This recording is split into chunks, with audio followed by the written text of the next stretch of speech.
throughout my life, food has helped me unlock superpowers at the times where I've needed it most. Food breaks down barriers, fuels creativity, heals, and liberates us. It is a basic tool for love. Let's take a step back. There are over 350 spoken languages across the United States today. I believe language and food are completely intertwined. When we welcome the five senses into our food, we access an untapped language, and that language is love. Love is a basic need. It has the power to preserve life and fuel growth. From creation to consumption, we require love in all of its forms for survival. On the other hand, food is also a basic need. We access its healing through nourishment. Food experiences allow us to connect with ourselves on a deeper level, which offers individual healing. With every meal, we access the tools to make necessary shifts with our perceptions of self, community, and our entire ecosystem. Today, I will take us on a journey of the five senses, which are sight, sound, smell, touch, and taste. Then point out how food offered a checkpoint for me each step of the way. I dare you to join me. First, we explore sight. My mother, Kiana, got a job as a cook at a preschool because it came with the privilege of childcare for me. I saw her single-handedly preparing breakfast and lunch for 150 students, not knowing how to speak a word of the English language. Food offered us the means of survival in disrupting the status quo, building life in the United States as a newly single mother. Food becomes powerful when we use it as a means to communicate with ourselves and those around us. When Kiana chose to bet on life in the US, she left behind a country, a college degree, even a language behind. From seeing her lumping a 50-pound bag of arroz and me yelling, "That's rice! Wait, we have that at home," to then walking in that kitchen and seeing a mountain of brown vegetables that were orange on the inside, Kiana then taught me the word sweet potato in a full state of confusion. For me, I was 3 years old learning to speak English inside of that Head Start kitchen, and we were on that journey hand in hand. Through the power of sight, we were able to connect with food, the English language, and one another. Next, it's the summer of 2000. I'm 4 years old, land in the Dominican Republic by myself, learning to speak Spanish for the first time. Smell and sound define these moments, reminding me that food was a clock you could smell and hear. I take you to my abuela's house. As I wake up, slowly opening my eyes to the sizzling scent of cheese on a frying pan. The smell of my abuela's food offered an instant sense of warmth and safety at a time I was terrified to live in a new place. This is probably why today I'm naturally a morning person. I would then join my abuela for breakfast at the table and spend my mornings outside with the neighbors playing in 90-degree heat. That is the type of heat that makes you forget about time. I never knew when lunch was going to be at until I heard my abuela scream, "Kiana!" to come inside and eat. We would then enjoy mangú con salami, queso frito, y huevos frito. That is a classic mashed plantain with salami, fried cheese, and eggs, topped with sauteed onions, aka the most famous Dominican breakfast. I would smell my abuela's food the moment I stepped through the door. With each meal that we shared, it offered me an energetic connection to my ancestors. I can only describe that as a warm and fuzzy feeling in coming home.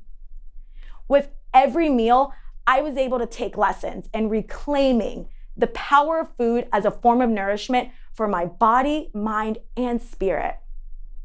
My abuela expressed her love for me simply by cooking and preparing food.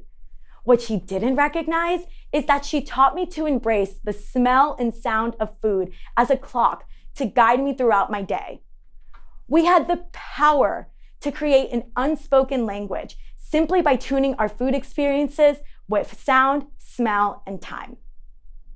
This carries with us to the summer of 2016. As a first-generation American, there's a constant chase to build a legacy for yourself and your family. I take you to my first summer internship at Sarah Beth's Restaurants, a legendary brunch group. It had been a dream commuting into New York City, ticket in hand, waiting on that cold train platform at 5 a.m., even feeling the touch of a stranger's shoulders. One of my first assignments had nothing to do directly with food. It was going back to the basics, the art of table setting. Growing up, setting the table meant grabbing a fork, knife, plate, and napkins if we were feeling fancy for the holidays. At Sarah Beth's, however, a table setting required 3 forks, 2 spoons, 2 knives, and 3 glasses. This internship offered me a vehicle to a form of entertainment I had only experienced through my television screen, and that was watching Gordon Ramsay in the land of fine dining screaming at chefs. There was an anticipation that naturally came with touching utensils before an event would come through. With each dish that I was able to set the table for, it helped me build a connection to food before even seeing a dish on a plate. By helping to build events, it helped me build confidence in expanding my relationship with food experiences simply by touching utensils and setting the table. Finally, taste. When the pandemic hit, it felt as if time stood still. I was working for a leading startup in the restaurant space, had my 20s planned out to a T. Then one Zoom call changed the trajectory of my life, and most importantly, my relationship to food. I was one of 5.5 million industry workers who lost their job. I had no idea how to process this rejection and trauma. I couldn't get out of bed for 2 weeks. It felt as if there was a bag of rice on my stomach. As if all I had built up to this moment in time, including my legacy, had been taken away from me in an instant. Through the language of food, though, I learned there are times in life where your villain can lead you straight to victory. I turned to food to help me process and communicate the emotions that were going on inside of my body at what felt like 100 miles per hour. Through the power of food, I got myself out of bed and began searching for a community of people like me who share a love for food. I was able to connect with over 100 virtual home cooks from underrepresented backgrounds who were willing to share their recipes, experiences, and how their love for food unfolded. Because the pandemic did 2 things. First, it disrupted food, chefs, and our entire restaurant economy. But it also gave us access to the power of cooking at home with people we may not have had access to. I felt a responsibility to spotlight the love I was seeing on my screen. So I started hosting virtual experiences for people to connect, heal, and communicate throughout the pandemic. One of my most memorable home cooks to this day is Chef Adrian from Panama. He and I have hosted tostones meetups. Tostones are a twice-fried plantain, also described as a crispy, savory, golden coin of deliciousness, and a staple dish in the Dominican Republic. Chef Adrian and I grew up eating tostones differently, but were able to connect on how integral part they were in our upbringings.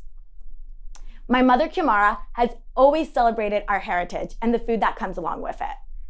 I can't say the same for myself.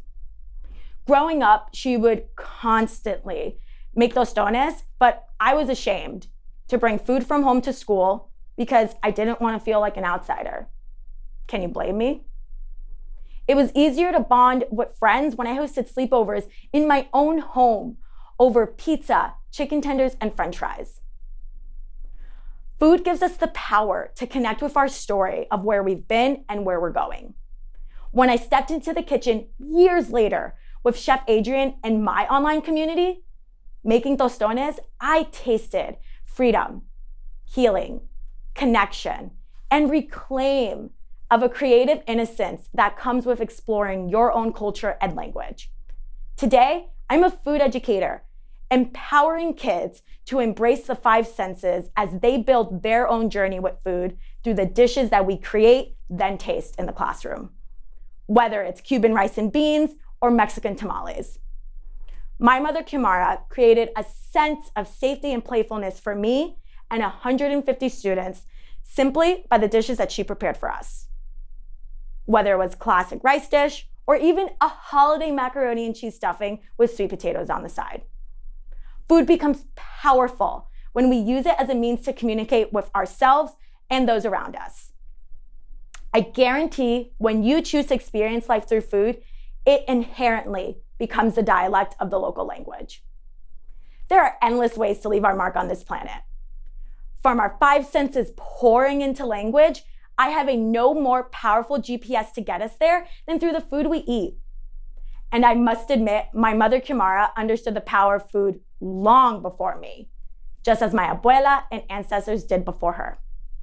It breaks down barriers, fuels creativity, heals, and brings us together.